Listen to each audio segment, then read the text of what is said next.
السلام علیکم ورحمۃ اللہ وبرکاتہ۔ آج ہم شروع کریں گے سورہ النساء کی آیت نمبر 71 سے انشاءاللہ۔ اعوذ باللہ من الشیطان الرجیم، بسم اللہ الرحمن الرحیم۔ یا ایہا الذین آمنوا خذوا حذرکم فانفروا ثبات او انفروا جمیعا۔ اے ایمان والو، پکڑو تم اپنے ہتھیاروں کو، حذرکم اپنے بچاؤ کے سامان کو، یعنی اپنی حفاظت کے لیے ہلکے پھلکے ہتھیاروں کو۔ فانفروا ثبات، پس نکلو تم دستوں کی شکل میں، یعنی چھوٹی ٹولیوں کی شکل میں، او انفروا جمیعا، یا نکلو تم سب مل کر اکٹھے۔ وَإِنَّ مِنْكُمْ لَمَن لَّيُبَطِّئَنَّ، اور بے شک تم میں سے ضرور ایسا شخص ہے جو نکلنے میں دیر کرتا ہے۔ لَّيُبَطِّئَنَّ، اس میں لام بھی تاکید کا ہے اور نون بھی تاکید کا ہے، یعنی ہر صورت وہ جہاد میں نکلنے سے دیر کرتا ہے۔ اس کا مطلب یہ ہے کہ وہ حیل و حجت کرتا ہے اور پیچھے رہنے کے لیے کوئی ہیلا بہانہ سوچتا ہے، کوشش کرتا ہے کہ میں نہ ہی جاؤں۔ فَإِنْ أَصَابَتْكُم مُّصِيبَةٌ قَالَ قَدْ أَنْعَمَ اللَّهُ عَلَيَّ إِذْ لَمْ أَكُن مَّعَهُمْ شَهِيدًا، پس اگر تمہیں کوئی مصیبت پہنچتی ہے تو وہ منافق کہتا ہے، تحقیق انعم اللہ، اللہ نے انعام کیا مجھ پر، اذ لم اکم معہم شہیدا، جب کہ میں ان کے ساتھ وہاں حاضر ہی نہیں تھا، یعنی اللہ کا شکر ہے میں بچ گیا۔ یعنی یہ مسلمانوں میں منافق کی بات ہو رہی ہے۔ اس سے پچھلی آیت میں اللہ تعالیٰ نے جہاد کرنے والوں کے لیے اور اللہ اور اس کے رسول کی اطاعت کرنے والوں کے لیے 4 شخصیتوں کے ساتھ کا وعدہ کیا ہے کہ ان کو انبیاء کا ساتھ ملے گا، صدیقین کا، شہداء کا، صالحین کا۔ یعنی یہ درجہ بدرجہ بھی ہے کہ جو عام قسم کی نیکی کرنے والے ہیں وہ صالحین کے ساتھ ہوں گے، جو ان سے اچھے ہیں وہ شہداء کے ساتھ، جو ان سے اچھے ہیں وہ صدیقین کے ساتھ، جو بہت ہی اچھے ہیں ان کو انبیاء کے ساتھ اکٹھا کیا جائے گا۔ اور یہ بھی ہے کہ ان چاروں کا ساتھ ان کو ملے گا۔ آگے اللہ تعالیٰ نے جہاد کا ذکر کیا، کیونکہ عام حالات کی نسبت دوران جنگ اطاعت بہت مشکل چیز ہے، لیکن مسلمان کے لیے یہ انتہائی ضروری ہے کہ وہ حالات جنگ میں بھی اللہ اور اس کے رسول کی اطاعت کرے، اور اس کو جب نکلنے کا حکم دیا جائے تو وہ جنگ کے لیے نکلے۔ یعنی ایک تو آج کل جس طرح ہم دیکھتے ہیں کہ کچھ لوگ جنگوں کے لیے مخصوص ہیں، جن کو ہم فوج کہتے ہیں، یہ لوگ بھرتی ہی اس کام کے لیے کیے جاتے ہیں، ان کی مکمل ٹریننگ کی جاتی ہے، ان کو تنخواہ دی جاتی ہے، اور یہ حکومت کی ایک فوج ہوتے ہیں۔ ان کے اوپر ہر وقت کی اطاعت اسلام کے دائرے کے اندر رہ کر فرض ہے، لیکن عوام الناس پر بھی اگر جنگی حالات ہو جائیں اور حکومت اعلان کر دے کہ ہر عام و خاص جنگ کے لیے تیار رہے اور دشمن کے مقابلے کے لیے ہم فوج کا ساتھ دے، تو جہاد اس وقت سب پہ فرض ہو جاتا ہے۔ جہاد ایک بہت ہی افضل عمل ہے کہ نبی علیہ السلام نے اس کی بہت فضیلت بیان کی، بلکہ جہاد کا شوق نہ رکھنے والوں کے لیے کہا کہ اگر ایک شخص مر جائے اور اس کے دل میں کافروں کے ساتھ جنگ لڑنے کا شوق ہی نہ ہو، وہ کافروں کو برا ہی نہ سمجھتا ہو، تو وہ نفاق کے ایک حصے پہ مرتا ہے۔ اتنی بڑی وعید ہے ایسے لوگوں کے لیے جن کے دلوں میں کفر کے خلاف جنگ لڑنے کا شوق نہیں ہے۔ تو اس لیے ہر مسلمان کے دل میں یہ جذبہ ہونا چاہیے کہ میں اپنے اسلام کے لیے اپنی جان بھی دینے کو تیار ہوں۔ یہاں اسی لیے اللہ تعالیٰ نے منافق کی حالت کو ذکر کیا کہ منافق جب ایسا موقع آتا ہے تو وہ حیل و حجت کرتا ہے اور ہر صورت بچ جانے کی کوشش کرتا ہے کہ وہ کوئی ایسا عذر بہانہ، کوئی ایسا اس کو مل جائے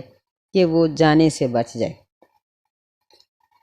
اور جب مسلمانوں کو کوئی تکلیف پہنچتی ہے تو پھر بڑا خوش ہوتا ہے،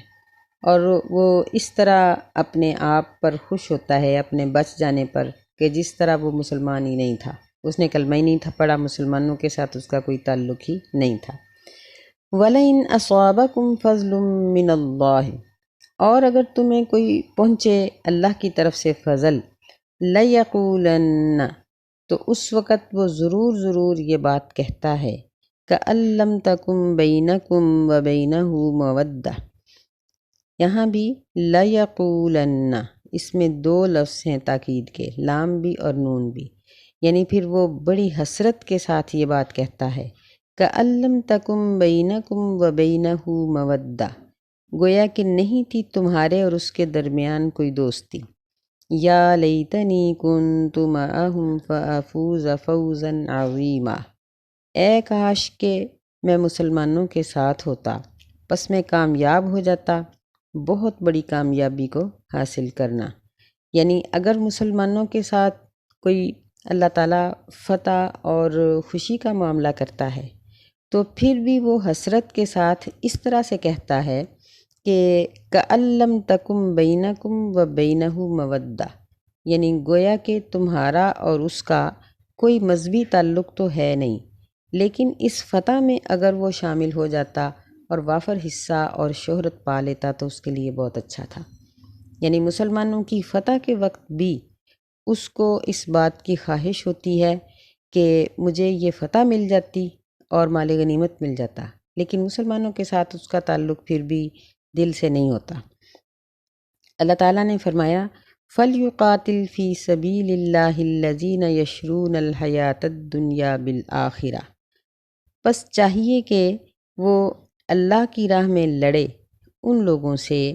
یشرون الحیات الدنیا، جو خرید لیتے ہیں دنیا کی زندگی کو آخرت کے بدلے میں۔ اس میں یشرونا یہ شرا یشری سے ہے، اس کے دونوں معنی آتے ہیں، خریدنا بھی اور بیچنا بھی۔ اگر ہم اس کا معنی خریدنا پڑھیں تو مطلب یہ ہوگا کہ ایک منافق آخرت کے بدلے دنیا کو حاصل کر لیتا ہے، کہ خرید لیتے ہیں وہ دنیا کی زندگی کو آخرت کے بدلے، یعنی آخرت کو چھوڑ دیتے ہیں اور دنیا کو خرید لیتے ہیں۔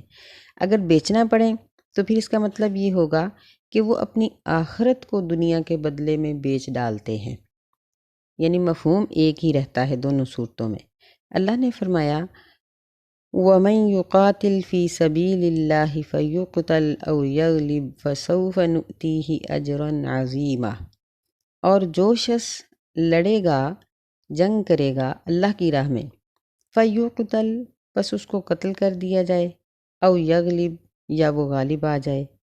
فَسَوْفَ نُؤْتِيهِ، پس عنقریب ہم اس کو دیں گے اپنے پاس سے بہت بڑا اجر۔ یعنی ہر صورت میں، دونوں صورتوں میں سے ہر صورت میں اس کو اجر ملے گا، وہ غازی بن کے لوٹے یا شہید ہو جائے، دونوں صورتوں میں اس کے لیے اجر قائم ہے، موجود ہے۔ یعنی منافق کے لیے کسی صورت میں بھی اجر نہیں، اور مومن کے لیے دونوں صورتوں میں، وہ ہار کے آ جائے غازی بن کے تب بھی اجر ہے، اور غالب آ جائے تب بھی اس کے لیے اجر ہے۔ آگے اللہ تعالیٰ جہاد کی ترغیب دلاتے ہیں اور فرماتے ہیں کہ وَمَا لَكُمْ لَا تُقَاتِلُونَ فِي سَبِيلِ اللَّهِ، کہ تمہیں کیا ہے کہ تم اللہ کی راہ میں کیوں نہیں لڑتے، وَالْمُسْتَضْعَفِينَ مِنَ الرِّجَالِ وَالنِّسَاءِ وَالْوِلْدَانِ الَّذِينَ يَقُولُونَ رَبَّنَا أَخْرِجْنَا مِنْ هَٰذِهِ الْقَرْيَةِ، فرمایا کہ مستضعفین، کمزور لوگ جو ہیں، کمزور مرد، عورتیں، بچے، وہ سب یہ بات کہہ رہے ہیں کہ اے ہمارے رب، اخرجنا،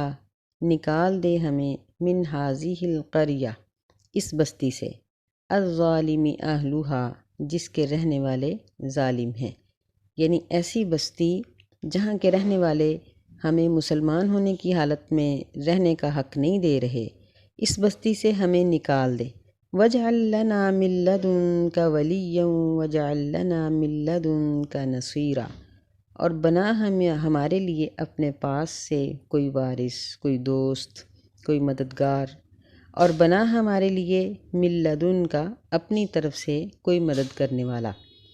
یعنی وہ اللہ کے سامنے آرزو کر رہے ہیں، مستضعفین ہیں کہ کافروں کی بستی سے ہجرت کر کے اپنے آپ کو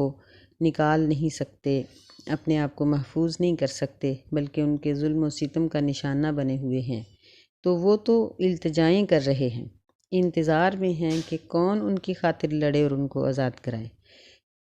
سیدنا عباس رضی اللہ تعالیٰ عنہ کی روایت آتی ہے کہ یہ لوگ بھی مستضعفین میں تھے، کہ جب نبی علیہ السلام ہجرت کر کے چلے گئے تو یہ لوگ مکہ سے ہجرت نہیں کر سکتے تھے، کیونکہ مکہ کے لوگوں نے ان کو گھیر رکھا تھا، اور ادھر نبی صلی اللہ علیہ وسلم ان لوگوں کے نام لے لے کر دعائیں کیا کرتے تھے۔ اللہم انجل ولیدہ، اے اللہ ولید کو نجات دے دے، اے اللہ فلاں فلاں لوگوں کو نجات دے دے، اے اللہ مستضعفین کو نجات دے دے۔ تو ان کی نجات کے لیے دعائیں کیا کرتے تھے۔ تو اللہ تعالیٰ فرماتے ہیں کہ ایسے منافق جن کے پیش نظر صرف دنیا کی زندگی ہے، یہ ایسے لوگوں کو کیوں اپنی نظر میں نہیں رکھتے جو مستضعفین ہیں، جو مجبور ہیں اور کافروں میں پھنسے ہوئے ہیں۔ آج کل بھی دیکھیں کہ بہت سے علاقے مسلمانوں کے ایسے ہیں جو کافروں کے نرغے میں ہیں، یا ایسے ملک ہیں جس طرح بھارت ہے، یہاں مسلمانوں پر ظلم و تشدد کیا جاتا ہے، کشمیر ہے، اور اس طرح کے بہت سے اور بھی علاقے ہیں جہاں مسلمان ظلم کی چکی میں پیس رہے ہیں۔ تو جہاد ہر زمانے میں فرض ہے، ہر حال میں قیامت تک فرض ہے۔ نبی علیہ السلام نے فرمایا تھا کہ جہاد قیامت تک جاری رہے گا۔ تو مسلمان حکومتوں کو چاہیے کہ وہ ایسے لوگوں کو آزاد کرانے کے لیے کوشش کریں اور اپنے تمام ذرائع استعمال کریں۔ اللہ تعالیٰ ایسے مستضعفین کی مدد فرمائے، چاہے وہ اکیلے ہیں یا اپنے قبیلے کے ساتھ ہیں، یا وہ ملکی سطح پر کسی دوسرے ملک کے ظلم کا شکار ہیں۔ اللہ سب کو نجات عطا فرمائے، آمین۔ اللہ فرماتے ہیں کہ الذین آمنوا یقاتلون فی سبیل اللہ، کہ جو لوگ ایمان لائے ہیں وہ تو لڑائی کرتے ہیں اللہ تعالیٰ کی راہ میں۔ والذین کفروا یقاتلون فی سبیل الطاغوت، اور جو لوگ کافر ہیں وہ لڑائی کرتے ہیں طاغوت کے رستے میں، شیطانوں کے رستے میں، یعنی شیطانی قوتوں کو مضبوط کرنے کے لیے اور ان کو قائم رکھنے کے لیے لڑائی کرتے ہیں۔ فقاتلوا اولیاء الشیطان، پس تم لڑو شیطان کے دوستوں سے، ان کید الشیطان کان ضعیفا، بے شک شیطان کا مکر بہت ہی کمزور ہے۔ یعنی مسلمانوں کو اس آیت میں اس بات کی ترغیب دلائی گئی کہ کافر جو طاغوت کے رستے میں لڑتا ہے وہ زندہ ہے تو تھوڑی بہت تنخواہ، کوئی تمغہ، کوئی انعام مل جائے گا، کھانے پینے کو کچھ مل جائے گا، لیکن اگر مر گیا تو اس کے لیے کچھ بھی نہیں۔ جبکہ مسلمان کے لیے دونوں صورتوں میں اجر ہے، زندہ رہتا ہے تو مال غنیمت۔ اب دیکھیں کہ صحابہ کرام رضوان اللہ علیہم اجمعین میں سے ایسے لوگ جو ہجرت کر کے آئے تھے اور اپنی ہجرت کی وجہ سے مال و اسباب چھوڑ کے آ جانے کی وجہ سے فاقوں کا شکار تھے، لیکن جب نبی صلی اللہ علیہ وسلم کے ساتھ جہاد میں ان لوگوں نے شرکت کی تو اس وقت ان لوگوں کو بہت سا مال غنیمت ملا۔ ایک طرف تو وہ لوگ جو جنگ احد کے بعد، چونکہ احد میں مسلمانوں پر کچھ پریشانی آ گئی تھی، کافر اور یہودی بہت دلیر ہو گئے تھے، جہاں جہاں مسلمان رہتے تھے ان کے اوپر مشکلات اور تکلیفوں کے پہاڑ ٹوٹ پڑے تھے۔ تو ان لوگوں کی وہ مدد کریں، ایسے مسلمان جہاد کر کے، اور ایسے حالات میں وہ ان کو نکالنے کی کوشش کریں۔ اور دوسری طرف منافقین کا کہا کہ ان کے لیے، کیونکہ یہ کسی مقصد، دنیاوی مقصد کے لیے لڑتے ہیں، تو ایسے لوگوں کے لیے سوائے ذلت اور رسوائی کے کوئی چیز بھی نہیں ہے۔ اور اللہ تعالیٰ نے مسلمانوں کو اس میں جہاد کی ترغیب دلائی اور فرمایا کہ جو منافق ہے یا جو کافر ہے وہ تو شیطان کے رستے میں لڑ رہا ہے، جبکہ شیطان کا مکر بہت کمزور ہے، بہت جلدی ٹوٹ جانے والا ہے، جبکہ مسلمان اللہ کی راہ میں لڑتا ہے اور اللہ تعالیٰ کی تدبیریں مضبوط ہیں، اللہ کا پروگرام ہمیشہ کے لیے ہے۔ اللہ تعالیٰ ہمیں اپنے راہ میں جہاد کرنے کی توفیق عطا فرمائے۔ یہاں ایک بات یہ بھی یاد رکھنے کی ہے کہ جہاد بالقتال، یہ جہاد کی سب سے اونچی منزل ہے، سب سے بڑا مقام ہے۔ یعنی جہاد صرف تلوار سے لڑنے کا نام نہیں ہے، اس کے چھوٹے درجے بھی ہیں۔ سب سے پہلی چیز تو ہے انسان اپنے نفس کے ساتھ جہاد کرے، کہ اپنے آپ کو گناہوں سے ہٹنے کا عادی بنائے۔ ایک گناہ کرنے کی عادت ہے، لیکن جب اس گناہ کو چھوڑا گیا تو اس ٹائم پہ اگلے دن فرض کریں کہ اگر کوئی ڈرامہ یا فلم دیکھتی ہے تو وہ تہیہ کر لے کہ میں آئندہ ایسا نہیں کروں گی، لیکن اگلے دن جب وہ ٹائم آئے گا تو شیطان اس کو بڑی ترغیب دلائے گا، چلو تھوڑا سا دیکھ لو، یہ قسط دیکھ لو، یہ جو ڈرامہ چل رہا ہے اس کو پورا کر لو، یا تم نصیحت کے طور پر دیکھ لو، تنقید کی نظر سے دیکھ لو۔ ایسے وقت میں اپنے آپ کے ساتھ جہاد کرنا کہ نہیں دیکھنا۔ اور ایسے ہی بہت سے گناہ کے کام، کوئی شخص سود لیتا ہے تو اس کو ایسی ایسی ضرورتیں پڑیں گی کہ وہ کہے گا کہ میں چلو ایک دفعہ لے لیتا ہوں، لیکن وہ اپنے آپ کے ساتھ جہاد کرے کہ نہیں کرنا۔ ایک شخص کو جھوٹ بول کے نکل جانے کی عادت ہے، وہ ایسے موقع پر اپنے آپ سے جہاد کرے کہ نہیں، جھوٹ نہیں بولنا۔ تو جب اپنے آپ پر وہ ضبط کرے گا تو اللہ تعالیٰ پھر اس کی مدد بھی کرے گا، اور اس کو اللہ ایسی برائیوں سے بچنے کی توفیق بھی دے دے گا۔ تو نفس کے ساتھ جہاد کرنا، پھر اپنے بچوں کو دین سکھانے کے لیے، بہنوں بھائیوں کو، سہیلیوں کو نمازی بنانے کے لیے کہنا، یہ بھی جہاد ہے۔ یہ جہاد باللسان ہے، زبان کے ساتھ جہاد کرنا۔ پھر جہاد بالقلم ہے، یعنی ایسی تحریریں لکھنا جو قرآن اور حدیث کے عین مطابق ہوں اور جس میں مسلمانوں کے لیے ہدایت ہو۔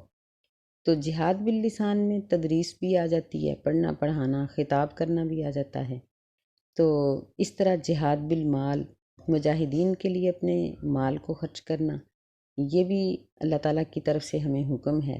اور پھر اس کا سب سے بڑا درجہ یہ ہے کہ انسان اپنے نفس کے ساتھ، یعنی نفس سمیت، اپنی جان اور مال سمیت جا کر دشمن کے سامنے کھڑا ہو جائے اور ان سے جنگ لڑے۔ اللہ تعالیٰ ہمیں اپنے آپ کو سمجھنے کی اور اپنے آپ کو گناہوں سے بچانے کے لیے جہاد کرنے کی توفیق عطا فرمائے۔ آمین۔ السلام علیکم ورحمۃ اللہ وبرکاتہ۔